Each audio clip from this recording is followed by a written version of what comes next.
Cahirirlig agus a Hanadori dúspáir ó bhuíochas tíobh a socht an chuir leirtliv tránóna agus is mór an áthis agus pribléid dom a bheith sa seanad chun láirt liv. Nóig is ócháid prohuil í, mar go bhfuil muintir na hhéir an fí láthir, ag dul trí ré atá dúchlánach, casta agus nach bhacha mar riamh is éil an líon nuamh.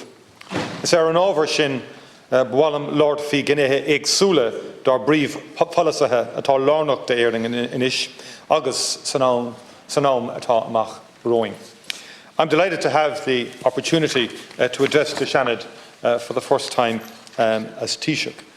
You play a critical role in our nation's politics, scrutinising legislation and enhancing debate on the issues we face. I was proud, Cahirirlig, to argue for the retention and reform of this House in 2013. I'm very pleased that the Irish people shared our view of the importance of a second chamber in our democracy. I'm above all else a passionate believer in parliamentary democracy and the rich heritage we've inherited down through the decades and centuries in terms of that concept of parliamentary democracy itself. And indeed, as a minister in previous governments, I always found the non-adversarial tone and tenor of this House more conducive to the acceptance of amendments and ideas in relation to legislation, and often allowed for a better kind of debate than the other House, which tends to be, for obvious reasons to some extent, more partisan in terms of the exchanges. Whereas in this House, there was a different atmosphere which facilitated reflection on legislation, the taking on of ideas, and that has been my experience, and that's one of the reasons why I supported the retention of the House. The other being, as Cahirirlig has outlined, the rich heritage of this House in particular as being a forum for independent opinion, independent voices coming to the fore in our national debate. And since the inception, that indeed has been the case. And I think that is an aspect of the Seanad that we need to cultivate and nurture into the future. I don't have too much difficulty these days in the ranks of my own party in terms of independent thought and so forth. It comes forward fairly readily, but then again, I bring it on, and I think it's very important in the context of our national debate and getting different perspectives and so on. The importance of Seanad reform was a key part of the message in that campaign, and Senator McDowell in particular was a leading advocate for that reforming agenda after the referendum. And I know, and I welcome the detailed work that you as a Seanad have put into the active role in the examination of European legislation. And we met this morning. We do, as a country, we're required under the treaties to examine EU legislation and directives. And in my view, we have received your proposals. We have engaged with the Attorney-General and with the team and with the Department of Foreign Affairs, and I will give this my personal oversight to give those proposals serious detailed consideration, to come back to the House in terms of how we can bring that idea of scrutiny of EU legislation and do it more effectively. And on the 7th Amendment and the implementation of that amendment, I know Senator Bourne has brought forward proposals in that regard, and others, of course, in the House. And again, I would be anxious to work with you to see can we bring that forward, because that's been a long time there without resolution, and it is about expanding the electorate, and there are a lot of obvious anomalies in that regard. Today's exchange is timely, living as we are through an era of unprecedented challenge, complexity and uncertainty. 2 years ago, no one could have foreseen the immense global disruption and huge loss of life caused by the coronavirus. Many difficult decisions have been made over the last 20 months, with unprecedented restrictions introduced to all of our daily lives and unprecedented financial intervention by the government into the economy. But a great national effort and the rollout of a world-leading vaccination programme have brought us to the point where virtually all of our society and economy has reopened. However, the current incidence rate of COVID in Ireland and all across Europe is very high at the moment. And as you know, the government has moved quickly to try to stabilise the situation, with the requirement to work from home if you are able to, the extension of the COVID passport requirement, a new closing time for the unlicensed trade, and greater use of antigen testing. Of course, the vaccination and booster programme remain at the core of our response to the disease. Building on the success of the national vaccination programme, we are now driving forward our booster programme. Booster shots are currently being administered to those aged over 60 in the community, residents in long-term care facilities, the immunocompromised and healthcare workers. On NIAC's advice, we are now making arrangements for the boosters rollout to everyone in the country with an underlying condition and to everyone else over the age of 50. However, even as we roll out the boosters, it is clear that vaccination alone will not prevent transmission, and as you will have heard from me say on Tuesday evening, everyone must get vaccinated. I make that appeal again. Everybody should and must get vaccinated. And then please take the booster when it's offered. The timely take-up of the booster is very, very important, and it does really restore immunity and enhance it over and above the first 2 doses. Everyone who can work from home needs to do so. We all need to wear our masks, keep our distance, and be aware of our environment. And if we all contribute to this collective effort, we will keep our society and economy open, we will sustain and maintain our progress, and we will keep healthy and safe. This coming winter is anticipated to be particularly challenging for our emergency departments due to the growing prevalence of COVID and the expected return of flu, RSV, and other transmissible diseases which were not an issue last winter. The need for a robust winter plan and action to limit virus spread is clear. Implementation of the winter plan has already commenced, and the system is availing of hospital avoidance measures, increased diagnostic capacity and increased use of private hospital beds. We allocated an additional €1.2 billion, including winter funding, to support health services in the acute community care and primary care sectors in 2021, and this has been maintained and sustained right into 2022. It is going to be a challenging period, but every resource available is being deployed to meet the challenge. The economic recovery plan was published in June, and through labour market activation, investment in education and skills and enterprise supports, it is helping to drive a jobs-rich recovery and support our transition to a decarbonised and digital economy. The overarching strategy is ambitious but achievable, and we aim to have 2.5 million people in work by 2024. Key progress since June includes the publication of the Government's Pathways to Work, the overall framework for the activation and employment support policy, the revised National Development Plan, a vital enabling mechanism for social and economic progress, and for housing and broader infrastructure ambitions, our Housing for All strategy, and the 2021 Climate Action Plan with rigorous implementation structures within each one of them. We've published a new wellbeing framework for Ireland, and work is also progressing at pace on a new national strategy for research and innovation and a new national digital strategy.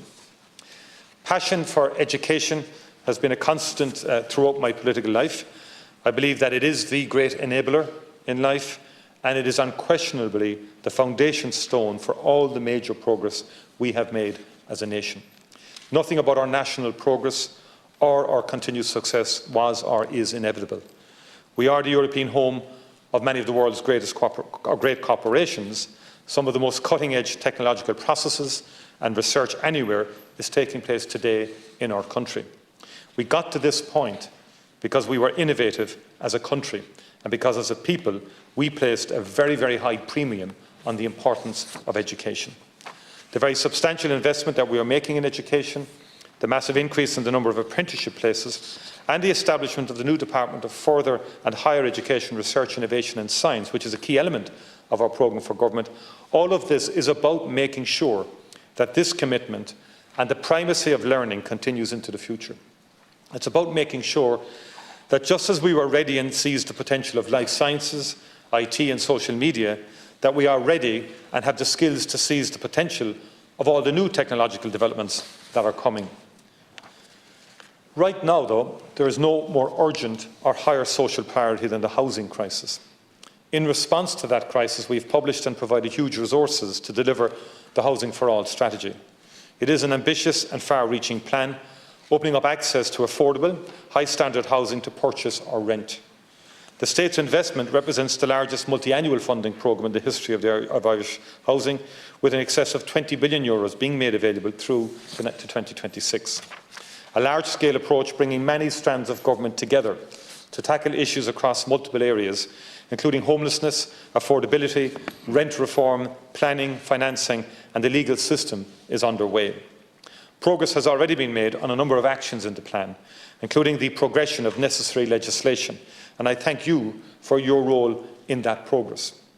In the spirit of what gets measured, gets done, a focus on delivery and accountability across government is stitched into every part of the plan. Increasing overall supply is central to addressing the housing crisis. And while the pandemic has had an obvious and unavoidable impact on construction over the past year and a half, I am very encouraged by recent reports that point to a robust construction. Over the past 20 months, the COVID-19 pandemic has confronted the European Union's institutions with a crisis and with a challenge of immense scale. The European Union, however, has played a pivotal role in our collective response to the pandemic, including not least in vaccine development and procurement.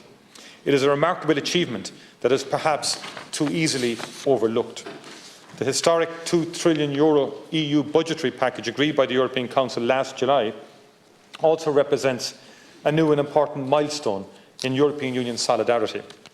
Importantly, the recovery package sent a message that in the most telling of times, even when there are differing views as to the right approach and the best way forward, European Union leaders can work together and can find a compromise that delivers for our citizens. As we look ahead, the Conference on the Future of Europe is enabling people from every corner of the continent to share their ideas on shaping Europe's future. I welcome the conference as a practical way of boosting citizen engagement with the European Union, and I look forward to continued constructive and considered engagement by the Oireachtas with this important initiative. In the meantime, since assuming our seat on the 1st of January, Ireland has also played an active role on the United Nations Security Council. During our presidency of the Security Council, I chaired an open debate on climate and security, calling for the effects of climate change to be taken into account in the Security Council's analysis and response to situations of conflict and peace building. In September, I delivered Ireland's national statement to the General Assembly, urging the Assembly to heed the alarms sounding for conflict, COVID and climate.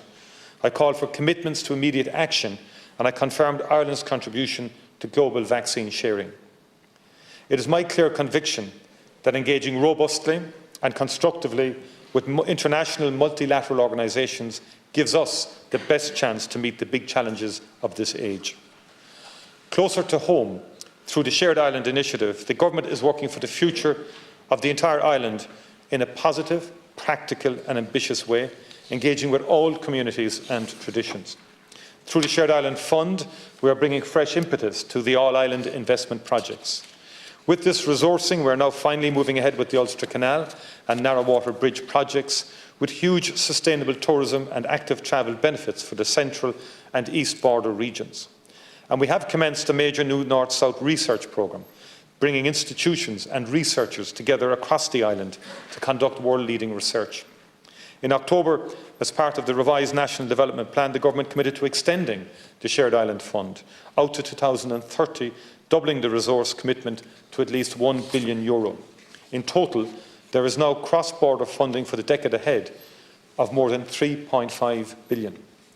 Through the revised National Development Plan, the Government set out new all-island investment priorities across virtually all sectors. We will work through all-island partnerships to create a more connected, sustainable and prosperous island for all. To support our agenda for deeper cooperation and connection on the island of Ireland, the Shared Island Unit in my department has commissioned a comprehensive programme of research. And the Government has undertaken the Shared Island Dialogue series this year also, engaging with more than 1,000 groups and individuals from civil society across all regions, communities and sectors to hear their views on how we can all do better on working for a shared future on the island. We will continue and will continue to develop our approach to all-island civic engagement as part of the Shared Island Initiative next year. This Government is ambitious, is committed and working today with all communities and traditions on the island for a shared, reconciled future for all, underpinned by the Good Friday Agreement. We recognise the genuine concerns of some in Northern Ireland on the operation of aspects of the Northern Ireland Protocol. Our consistent position has been to get the protocol working as smoothly as possible for people and for businesses in Northern Ireland on the ground. It's also important to recognise the significant trade, business and employment opportunities the protocol offers for Northern Ireland, with access to the European Union's single market. The ongoing talks between the European Union and the United Kingdom should be given every chance to succeed. The Commission has engaged deeply with the issues, with the people and with businesses in Northern Ireland. The Commission package reflects that engagement and is a serious response to the challenges and concerns that have arisen. Progressing this work in a spirit of partnership, working at EU-UK level for agreed solutions, is the optimal way forward. Any potential triggering of Article 16 is a matter of deep concern, and the Government has conveyed this clearly to the British Government, given the risks this poses for political stability and prosperity in Northern Ireland. Climate change, colleagues, is a threat to all of us and our way of life. Having recently attended COP26 in Glasgow, it is clear to me that the need to urgently take action is actually recognised around the world. Climate change requires a fundamental examination of how we live, how we work, and we need to reverse the environmental damage that has been done. We need to restore our biodiversity and reduce greenhouse gas emissions. Climate action is a central tenet of the programme for government, which commits to reducing our greenhouse gas emissions by 51% to 2030, and our new national climate objective requires the state to pursue and achieve, by no later than the end of 2050, the transition to a climate-resilient, biodiversity-rich, environmentally sustainable and climate-neutral economy. These commitments have now been enshrined in law by the Climate Action and Low Carbon Development Amendment Act of 2021. The Government recently published the new Climate Action Plan 2021, which is the latest in a suite of measures introduced to fundamentally alter Ireland's approach to climate change. Our new climate legislation, carbon budget and annual climate action plans provide for clear targets, actions and accountability. The plan sets out indicative ranges of emissions reductions for all sectors of the economy by 2030 and the actions needed to deliver on our climate targets. We are determined to deliver the change that is needed and to ensure that we not only produce plans, but that we also deliver and implement them. So we have an ambitious and profoundly important programme of work ahead as a country, and the constructive support of this House will always be welcome and, dare I say, is essential in making the changes that need to be made. You have shown that constructive support throughout the challenging circumstances of the pandemic, and I look forward to continuing to work together in that spirit as we get to grips with making our country a safer, healthier, more sustainable home for all of our citizens. Go to Micheál, Maha Gubh Galéir, a Lord Live Tarnona.